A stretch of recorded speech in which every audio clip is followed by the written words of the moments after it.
everyone, and welcome to the Dr. Duke Show. I am he, and I am joined today by the Alex Newman. Alex, always a pleasure to be with you. Great to be here. Thank you so much, Duke.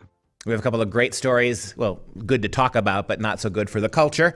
Number one, we have Stanford University backs away, finally, from its harmful language list. Unbeknown to a lot of people, the Elimination of Harmful Language Initiative, the EHLI, it is a multi-phase, multi-year project at Stanford University using taxpayer dollars to address what they call harmful language in IT at Stanford.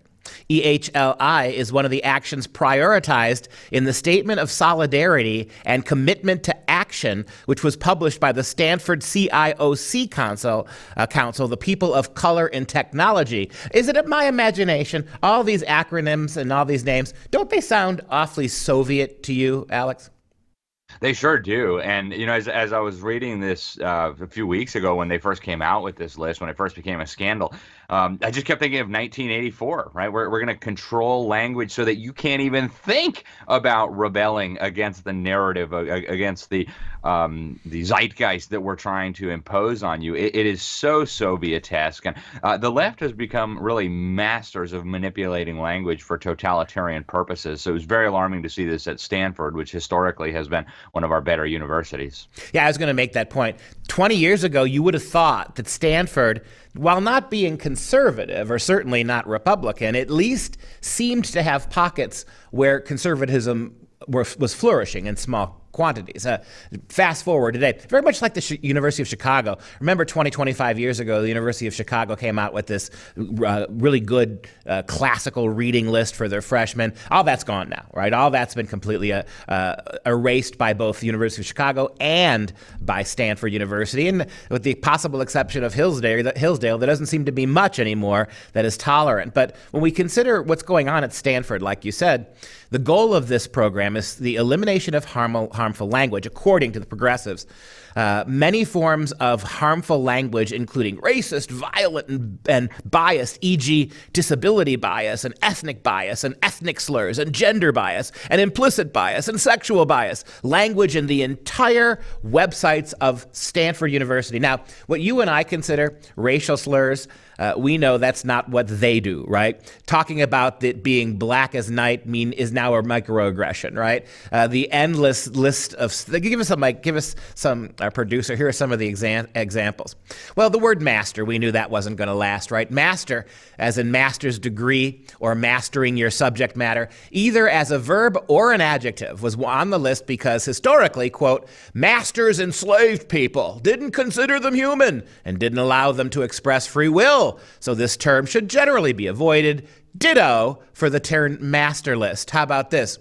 You guys was considered inappropriate because it lumps a group of people using masculine language or into gender binary groups, which don't include everyone.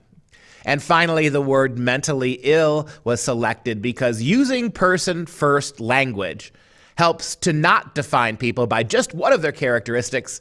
Insane was listed too. It was considered ableist. So if somebody is mentally ill or, heaven forbid, insane, it's a problem to label that. And I go back to my lessons in philosophy. If you can't name evil what it is, then you don't believe in evil anymore. Is that fair to say? Yeah, no question about it. And again, that's about manipulating thought through manipulating language. That's what we're witnessing here. One of the other terms they said we shouldn't use is American, because it implies that the United States of America is the most important country in the Americas. And quite ironically, I don't think they really thought this through. They said that we should be using the term U.S. citizen instead. Like, wait a minute, what about all the undocumented immigrants who would not be included in that term? So, they loop themselves into pretzels to the point where they sound so ridiculous. But I think what's going on here, Duke, one of the key things that's going on here is these children and these young adults at these educational institutions, so-called, are being conditioned. Right? They have been conditioned to have a violent emotional response that bypasses logic, that bypasses reason when they're confronted with certain stimuli, like trigger words, which you're not allowed to say trigger words anymore either. You're not allowed to say trigger alert, but trigger words that cause their brains to really shut down. And so instead of thinking about what the person is saying, they just kind of like Pavlov's dogs, they start drooling. It's racism, right? You can't say that. And so you lose all ability to have a rational discussion on the important issues of the day. This is so dangerous. It is a threat to civilization. It is a threat to clear thinking. And it's a threat to these young people who are trapped in these insane asylums. Yes, I use the term, masquerading as universities. Well, you and I are 100% on the same page with this. As when I teach the university classes that I teach, it's stunning to me how kids focus on how you say something, not what it means. They're incapable of sustained thinking, linking idea to create a chain of thought. They can't do it. But what they can do is every word you say, they can parse it. So it's completely and utterly superficial. And you mentioned the Americas, right? It's not just that they used U.S. citizen, which is also hypocritical, if you believe there's such a thing. But America is named after an Italian colonialist, an evil man who discovered America, Amerigo Vespucci, right? And so by saying that all America is North and South America, they're defaulting to racially evil language to categorize two continents that have nothing to do with white people, right? And so let's take a look at another one of this list of words. How about the word guru? Are you kidding me? That's a non-Western word. It's Indian, right? How about the word guru? Nope. In the Buddhist and Hindu traditions, the word is a sign of respect. Using it casually negates its original value. How about the word trigger warning? Now that's gone too. We've got to trigger warnings, because it is the phrase that can cause stress. What's to follow? Oh, you use the word trigger, somebody might think gun. Stay away from the word war room. It represents unnecessary use of violent language. So simply the word war to describe what happens when nations go to violent conflict with each other. The word war, maybe we should call it pillow, Alex. What do you think? What would be the word would ease the pain of our children? And finally, don't you dare write a white paper. It assigns value connotations based on color, white equals good, an act which is subconsciously racialized. And by the way, how much you want to bet that Stanford University's classrooms are full of whiteboards? How much you want to bet?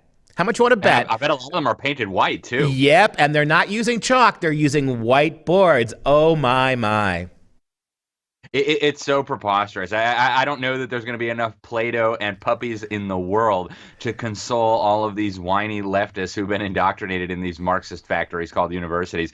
And we make fun of it, but I think people really need to wrap their minds around what's happening here. This is the controlled demolition of a civilization.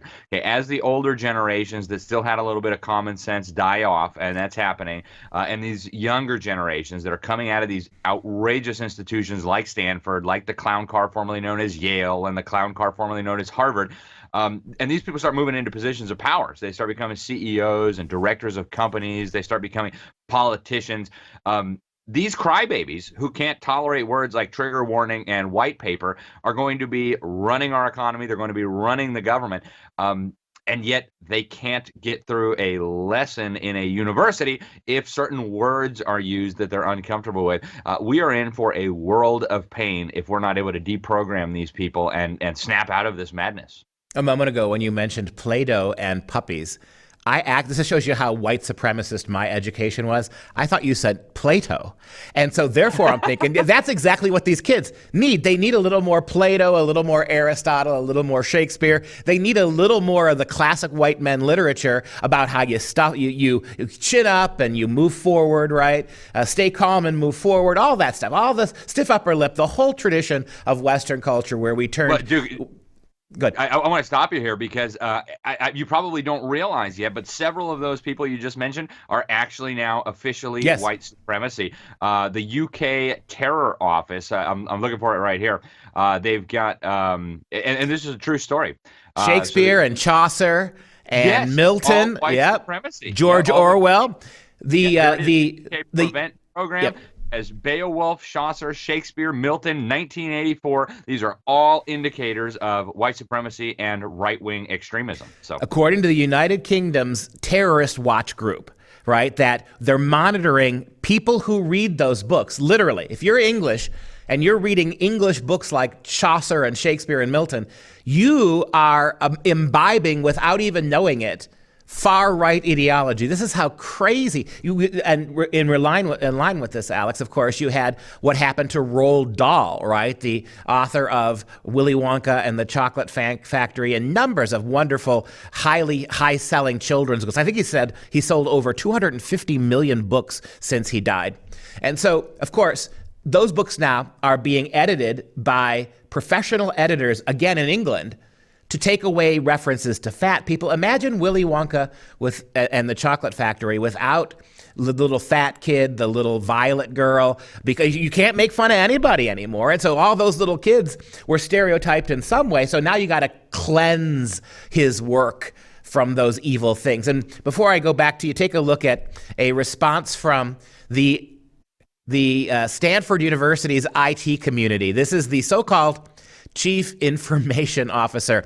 That strikes me a lot like Commissar, the Commissar of Information for the Stanford University. And it says, quote, "The elimination of harmful language initiative was, because they've backed off it now, it was an effort co-sponsored by the Stanford CIO Council and the People of Color and Technology Affinity Group. This initiative was catalyzed by events at the national and campus level during 2020. It was created by and for the IT community, not the broader community, and intended as a guide, not a mandate." But the word mandate's a problem, isn't it? More specifically, EHLI was created to address racist terms historically used in IT, such as master and slave, to describe aspects of systems. So when you apply living words to machines, you're also being a bigot. But this is their skillful Commissar, Office of the Commissariat for Communist Activities at Stanford University. This is how they walk this back 2 steps until people forget about it, and then they'll walk it forward again 5 steps.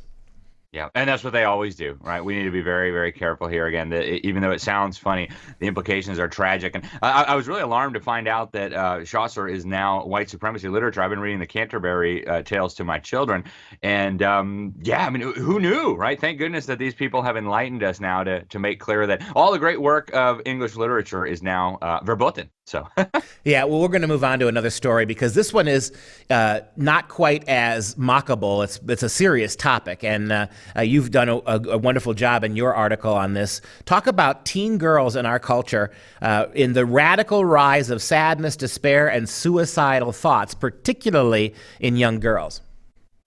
Yeah, this is so alarming, Duke. And just to throw out a few of the numbers that the CDC pulled out, this comes from their Youth Risk Behavior Survey. They say that about 6 in 10 girls felt persistently sad or hopeless in 2021. About 1/3 of them seriously considered committing suicide. About more than 10% actually tried to commit suicide or reported trying to commit suicide. The sexual violence is out of control. 1 in 5 teen girls reported experiencing sexual violence in 2021. More than 1 in 10 girls reported being raped, being forced to have sex in 2021. I mean, these numbers are just off the charts, folks. Try to process these. And these are all skyrocketing from when they started this survey 10 years ago. And yet their solution is to do more of the same, Duke. More sex ed, more LGBT brainwashing, more godlessness is going to fix the problem caused by LGBT brainwashing, godlessness, and comprehensive sex education. It's insane. Yeah, that was the question I was going to raise, right? So now we're teaching kids sexual practice and sexual mores in late elementary, middle school. We're telling kids that sex positivity is the way to go. We're exposing kids in middle school to anal intercourse and healthy ways to engage in such wonderfully alternatively sexual behavior. The pressure on children, when you start telling children as young as 6 and 7, in some cases, you're pushing this garbage on preschoolers about the idea that their gender and their sex may not match. When you're doing that to kids, aren't you laying upon them an anxiety, issues that they can't possibly at their young ages comprehend? They can't bring them into the focus of their mind. This causes anxiety. It causes nausea. It causes all sorts of concerns. It makes them fearful. It makes them agitated. And yet, as you just pointed out, rather then back off of this. Because, back when we used to teach education to kids, when we taught kids, we didn't back when heterosexuals ruled the world and persecuted everybody who wasn't, we didn't spend 1 minute, 1 second of teaching 5, 6, 7, 9-year-olds about bodily functions, about how to perform sex acts. We didn't spend time talking about the sociology of sex to kids. We just didn't talk to them and let them grow up to be kids through that period until they were old enough to begin to consider things like sexuality. But now the left's response to all of this suicide is, unless we sexualize them more, unless we force them into sexual situations more, unless we get them to completely challenge their own sexuality and even their gender, they're going to keep killing themselves, when it's obvious to anyone paying attention that you created this artificial problem by forcing this information into children's classrooms way too young. Yeah, there's no question about it, Duke. And along with all of that, they're teaching children a worldview from the pit of hell, right? There is no God. There is no meaning to life. It's all just this magical, ridiculous coincidence, and your life has no more value than the life of your pet goldfish or the life of your cat, right? The only purpose in life is to just have as much sex and as much fun as you can possibly have while it lasts. And then you combine that with the total demolition of every source of identity that these children could have, right? Even their own gender, right? Who they are, their physical reality, their biological sex, they're now being told that that's bigotry, that that's imaginary, that it's a social construct. Your parents are evil. Your country is evil. You're the cause of climate change. I mean, how does a child deal with this? Well, they deal with this by feeling sadness, feeling despair, killing themselves, going and taking antidepressant drugs, and then killing their fellow students, right? So the idea that we're going to do more of what caused this as a solution to this, you couldn't make this stuff up. These people are absolutely, positively insane, and yet they are running the federal government, they are running the CDC, they are running the public school system. Yeah, the CDC. Now, you and I know, and I think anybody who pays attention to the last 3 years of world events should be very skeptical about what the CDC says now. Again, I'm not even completely sure how emotional wellness is necessarily a CDC concern. So when I see a survey like this, even though I can see it in my university kids, I can see it. I can see that young women are much more manipulatable and they are much more indoctrinated than young boys. There's a lot of problems with young boys, right? We know that boys aren't as mature as girls. They take a little bit longer. We know that boys have other problems. But with girls, the susceptibility to this kind of cultish brainwashing, you see it all the time. But by far, the most woke, intolerant kids in my classrooms are women, young women. And they, correspondingly, many of them have serious mental problems, as this survey seems to suggest. Take a look. I want you to take a look at the radical rise in your article and the graph you included here. It's titled, Seriously Considered Attempting Suicide Among U.S. High School Students by Sex. You can just see how through the roof it's gotten for little girls. Tell us why you think that's true, but also comment on what do you think the CDC clearly is trying to do something, and it's not something that you and I would do, fix the problem. No, they're trying to throw fuel on the fire. And I think girls are more susceptible to this kind of stuff, partly because, they want to fit in, they want to kind of adapt to the culture around them, and the culture is so ridiculous and so confusing that none of this makes any sense. They're being told that to be special, they have to identify as a LGBTQ+, that they're being told that if their ancestors were European, then they're by definition oppressors. They're being told that if their ancestors were not European, that they're by definition oppressed. They need to feel like victims. Nothing's ever going to work for them because white supremacy is always going to keep them down. When you combine all of this, you're stripping away all of the things that bring meaning to a person's life. What's happening here, I consider it to be child abuse. What they're doing to these children, and the results speak for themselves. In what other situation could you cause almost 60% of a group of people to feel persistently sad and hopeless? In what other situation could you cause almost a third of them to want to kill themselves and not have that be treated as a criminal offense? And yet that's exactly what the public school system is doing. I think partly boys are less susceptible to this too because they don't pay attention. I remember when I was in school, I didn't really pay much attention to what was going on. I was spitting spitballs at my friends. I was, coloring on the table, bouncing off the walls. I wasn't all that interested in what the teacher said. If I had been, consuming all of this garbage that the teachers and the public school system is feeding, I probably would have been hopeless and despairing as well. And I think the same is probably true for many of the young boys in the classroom. If they were actually paying attention, they actually took seriously what the teacher said, they'd be feeling a lot like these little girls. It is a sad commentary. I see it too. Given what goes on in most college classrooms and certainly high school classrooms, not paying attention, unfortunately, is a safer route to go. You're going to end up ignorant either way, but ignorant and stigmatized is different. But one thing you left off, I think, that you and I have talked about in the past, don't forget the fact that if you've ever been around little girls, young women between the ages of 12 and 15, as their bodies change naturally through puberty, as they begin to experience their periods, what ends up happening is there's a period of just really awkwardness and uncomfortableness in their bodies. Boys have it too, but not nearly as much as girls do. And so right at the age when they're going through these natural changes and these conflicts within themselves as they become, the hormones begin to fly, their bodies begin to change, their cultural awareness and how people view them as young women change. This is natural. This has always been the case going back thousands of years. Suicide almost never was involved with this. It is now primarily because we're hitting them with this gender stuff. If you are 13 and uncomfortable, if you are 11 or 14 and you don't feel right, well, that's normal. But now we're telling them, but that's a sign that you're in the wrong body. That's the sign that maybe you are more attracted to girls than you are men. Take a look at the chart here. Mental health among U.S. high school students by sexual identity. The other shocking number is the overwhelming number of self-identifying LGBTQ and trans kids who are more likely to consider suicide. I thought this is the golden age of trans for the last decade.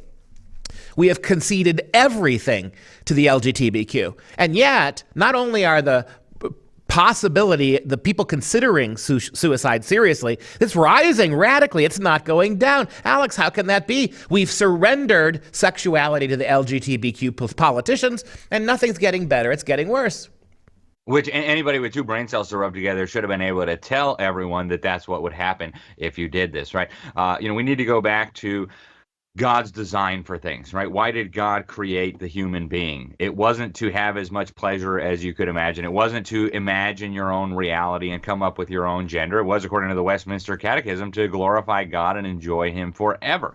And so as long as these people have no meaning, as long as their meaning comes from their sexual identity, as the CDC calls it, or their gender identity, they're going to be hollow inside. Their lives will be meaningless by definition. How do you get meaning out of sodomy? How do you get meaning out of wanting to take hormones to change your body? I mean, none of that makes any sense, and that really should have been obvious 20 years ago when these demands started being made, 10 years ago when this stuff started taking over the school system, and of course it should be even more obvious today now that we have the data to prove that that's exactly what happened. There has been a lot of talk, and you have been an absolute leader in the transhumanist movement, Alex. I can't think of anybody who has more consistently been on that bandwagon and exposing this to a lot of parents. And now we're in the age of everything, trans-ableism, you name it. But no one's ever used this word before, and maybe we ought to start talking about this. Trans-adolescence. No one, as far as I know, I'm coining this today. Trans-adolescence is the globalist socialist movement to deny children their natural developmental processes, things like we just talked about, becoming, right? They want to start giving these puberty blockers to kids by 10 and 11 and 12 and 13, not allowing the natural course of nature to take its balance and trying to head off what's going to be natural change anyway. How could you possibly allow children who haven't gone to puberty, how could you take seriously what they think they are when so much of that's ahead of them? So what do you think about, and we got a couple seconds left, the phrase trans-adolescence? I love it. It should be popularized immediately. TM, Duke and Alex. And that's going to wrap up this show. If you have any questions, comments, or you want to get my approval to use the word trans-adolescence, hint, I'm giving it to you. Or you want to just support this show anyway, simply visit thedrdukeshow.com. For all of us at The Dr. Duke Show and for Alex Newman, thanks you. We all thank you, and we'll see you again very soon.